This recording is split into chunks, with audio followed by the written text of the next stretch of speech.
S J Sujata cooking ವ್ಲಾಗ್ಸ್ಗೆ ಸ್ವಾಗತ. ಇವತ್ತು ಬದನೆಕಾಯಿ ಎಣ್ಗಾಯಿ ಮಾಡ್ತಾಯಿದ್ದೀನಿ. ಇದನ್ನು ನಾನು ನಾಟಿ ಬದನೆಕಾಯಿಯಿಂದ ಮಾಡ್ತಾಯಿದ್ದೀನಿ. ಬಾಯಲ್ಲಿಟ್ಟರೆ ಬೆಣ್ಣೆ ಥರ ಕರಗುತ್ತೆ, ತುಂಬ ರುಚಿಯಾಗಿರುತ್ತೆ. ಮಾಡೋದು ಸಹ ತುಂಬ ಸುಲಭವಾಗಿ ಮಾಡ್ಕೋಬೋದು.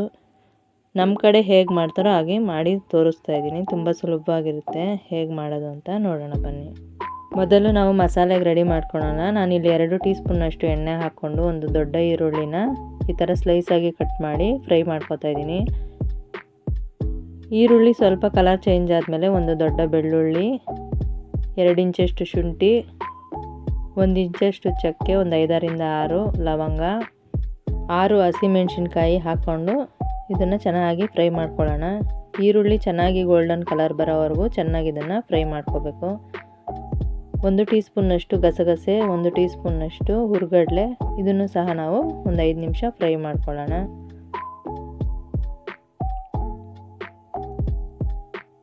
ಎಲ್ಲ ಚೆನ್ನಾಗಿ ಫ್ರೈ ಆದಮೇಲೆ ಸ್ಟವ್ ಆಫ್ ಮಾಡಿ ನಾವು ಒಂದು ಟೊಮೊಟೊ ಹಾಕಿ ಈ ಬಿಸಿಯಲ್ಲೇ ಸ್ವಲ್ಪ ತಿರುಗಿಸ್ಕೊಡೋಣ. ಹುರಿದಿರೋ ಮಸಾಲೆ ಆರಿದ್ಮೇಲೆ ನಾವು ಮಸಾಲೆ ರುಬ್ಬೋದಕ್ಕೆ ರೆಡಿ ಮಾಡ್ಕೊಳ್ಳೋಣ. ನಾನಿಲ್ಲಿ ಜಾರಲ್ಲಿ ಅರ್ಧ ಚಿಪ್ಪಷ್ಟು ಹಸಿ ಕೊಬ್ಬರಿ ಹಾಕ್ಕೋತಾ ಇದ್ದೀನಿ. ಅದರಲ್ಲಿ ನಾವು ಹುರಿದಿಟ್ಕೊಂಡಿರೋ ಮಸಾಲೆಗಳನ್ನ ಸೇರಿಸ್ಕೊತಾ ಇದ್ದೀನಿ. ಇದ್ರ ಜೊತೆ ನಾನು 3 ಟೀ ಸ್ಪೂನ್ನಷ್ಟು ಧನಿಯಾ ಪುಡಿ, 1.5 ಟೀ ಸ್ಪೂನ್ನಷ್ಟು ಖಾರದ ಪುಡಿ, ಅರ್ಧ ಟೀ ಸ್ಪೂನ್ನಷ್ಟು ಅರಿಶಿನ ಹಾಕ್ಕೋತಾ ಇದ್ದೀನಿ. ಇಲ್ಲೇ ನಾವು ರುಚಿಗೆ ತಕ್ಕಷ್ಟು ಉಪ್ಪನ್ನು ಸಹ ಹಾಕ್ಕೋತಾ ಇದ್ದೀನಿ. ಲಾಸ್ಟಲ್ಲಿ ಕೊತ್ತಂಬರಿ ಸೊಪ್ಪನ್ನು ಹಾಕ್ಕೊಂಡು ಈ ಮಸಾಲೆನ ನುಣ್ಣಗೆ ರುಬ್ಕೊಬರೋಣ. ನೋಡಿ, ಈ ಥರ ನುಣ್ಣಗೆ ಮಸಾಲೆನ ರುಬ್ಬಿಟ್ಕೊಬೇಕು. ನಾನಿಲ್ಲಿ ನಮ್ಮ ಕಡೆ ಹೇಗೆ ಬದನೆಕಾಯಿ ಮಾಡ್ತಾರೋ ಆ ಥರ ತೋರಿಸ್ಕೊಡ್ತಾ ಇದ್ದೀನಿ. ಇಲ್ಲಿ ನಾಟಿ ಬದನೆಕಾಯಿನ ಅರ್ಧ ಕೆಜಿಯಷ್ಟು ತೊಗೊಂಡಿದ್ದೀನಿ. ಬದನೆಕಾಯಿನ ನಾನು ಈ ಥರ ಲಾಸ್ಟಲ್ಲಿ ಇರೋದೆಲ್ಲ ಕಟ್ ಮಾಡಿಕೊಂಡು ತೊಟ ಸಮೇತ ನಾವು ಬದನೆಕಾಯಲ್ಲಿ ಎಣ್ಣೆಗಾಯಿ ಮಾಡೋದ್ರಿಂದ ಎಣ್ಣೆಗಾಯಿ ತುಂಬ ರುಚಿಯಾಗಿರುತ್ತೆ. ನೋಡಿ, ಈ ಥರ 4 ಇಲ್ಲ 6 ಪೀಸ್ ಮಾಡಿಕೊಂಡು ನಾವು ಇದರಲ್ಲಿ ಮಸಾಲೆ ತುಂಬಿಸ್ಕೊಳೋ ಹಾಗೆ ಕಟ್ ಮಾಡಿ ಎಲ್ಲ ಸೈಡಿಗೆ ಎತ್ತಿಟ್ಕೊಳ್ಳೋಣ. ನಾವು ಬದನೆಕಾಯಿ ಕಟ್ ಮಾಡಿದ್ಮೇಲೆ ನೀರಲ್ಲಿ ಹಾಕಿಟ್ಕೋಬೇಕು, ಇಲ್ಲಾಂದರೆ ಬದನೆಕಾಯಿ ಕಹಿ ಬರುತ್ತೆ. ಇವಾಗ ಒಂದೊಂದೇ ಬದನೆಕಾಯಿಯಲ್ಲಿ ಈ ಥರ ಮಸಾಲೆಗಳನ್ನ ತುಂಬಿಸ್ಕೊಂಡು ಪಕ್ಕಕ್ಕೆ ಎತ್ತಿಟ್ಕೊಳ್ಳೋಣ. ಬದನೆಕಾಯಿಯಲ್ಲಿ ತುಂಬ ಥರ ಬದನೆಕಾಯಿ ಗೊಜ್ಜು ಮಾಡ್ತಾರೆ. ಇದು ನಮ್ಮ ಕಡೆ ಮಾಮೂಲಿಯಾಗಿ ಮಾಡೋ ಬದನೆಕಾಯಿ. ಇದಕ್ಕೆ ಇನ್ನೊಂದು ವಿಶೇಷತೆ ಏನಂದರೆ ಇದನ್ನು ನಾನು ಕುಕ್ಕರಲ್ಲಿ ಮಾಡ್ತಾಯಿದ್ದೀನಿ.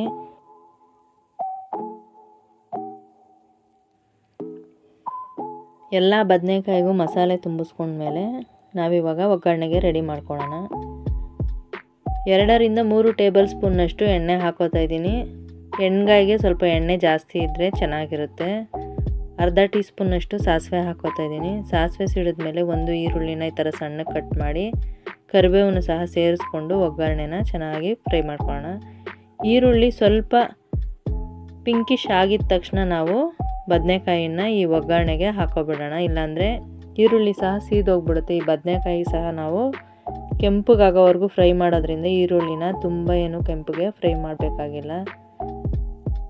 ಈರುಳ್ಳಿ ಸಹ ಬದನೆಕಾಯಿ ಜೊತೆನೇ ಚೆನ್ನಾಗಿ ಫ್ರೈ ಆಗುತ್ತೆ. ನೋಡಿ, ಬದನೆಕಾಯಿನ ಈ ಥರ ಚೆನ್ನಾಗಿ ಮೀಡಿಯಮ್ ಟು ಲೋ ಫ್ಲೇಮಲ್ಲಿ ಇಟ್ಕೊಂಡು ಕಲರ್ ಚೇಂಜ್ ಆಗೋವರೆಗೂ ನಾವು ಚೆನ್ನಾಗಿ ಇದನ್ನು ಫ್ರೈ ಮಾಡಬೇಕು. ಬದನೆಕಾಯಿ ಚೆನ್ನಾಗಿ ಕಲರ್ ಬಂದಮೇಲೆ ನಾವು ರುಬ್ಬಿಟ್ಕೊಂಡಿರೋ ಮಸಾಲೆನ ಈ ಒಗ್ಗರಣೆಯಲ್ಲಿ ಸೇರಿಸ್ಕೊಳ್ಳೋಣ. ಇದನ್ನು ಸಹ ನಾವು ಸ್ವಲ್ಪ ಹೊತ್ತು ನೀರು ಹಾಕ್ತೀರಾ ತಿರುಗಿಸ್ಕೊಡ್ತಾ ಫ್ರೈ ಮಾಡಿ. ಒಂದು 2 ನಿಮಿಷ ಆದಮೇಲೆ ಅದೇ ಜಾರಿಗೆ ಸ್ವಲ್ಪ ನೀರು ಹಾಕ್ಕೊಂಡು ಎಷ್ಟು ನೀರು ಬೇಕೋ ಅದನ್ನು ನೋಡಿಕೊಂಡು ನಾವು ಎಣ್ಗಾಯಿಗೆ ನೀರು ಹಾಕೊಳ್ಳೋಣ. ತುಂಬ ನೀರಾಗಿ ಮಾಡಿದ್ರೆ ಅಷ್ಟು ರುಚಿಯಾಗಿರಲ್ಲ. ನೋಡಿ, ನಾನು ಇಷ್ಟು ಗಟ್ಟಿಯಾಗಿ ಮಾಡ್ಕೋತಾ ಇದ್ದೀನಿ.